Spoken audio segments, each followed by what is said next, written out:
Sana, ay nang mo yam nung sisang ka.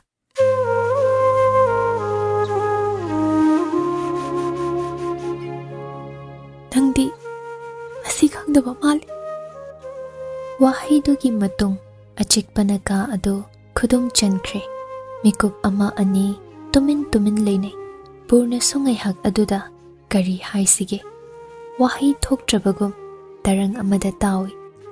Tanik laba khonjel aduda thoibi kapning libado phathanaba hotnaraduna haire. Adubu phasin badi ngamde. Khonjel da mami tai. Punsi sa ima baba adagi hena luna khandoba kana leite ningluban aduga nangni khangudana changlaklaba mikup sidai ahongba mayam amani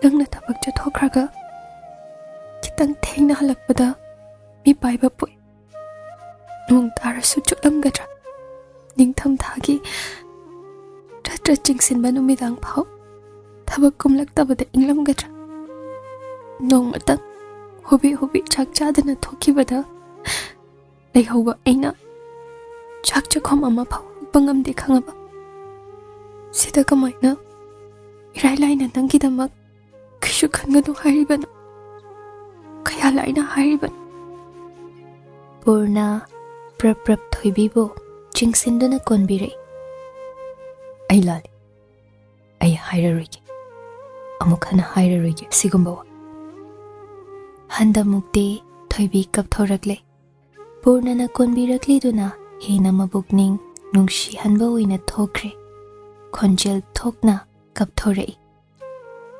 hege punsida kwaida inaknaba mi oiriba nangse kaigino irap lap thokba ihulama tum phawaliba sa inak nakna leirasi phawa hege pumnamak oirambasi phawa kaigino ahangba amana mikup khuding adum thattuna leiriba ahangba se kaino songkha nangna ibo in thoklebro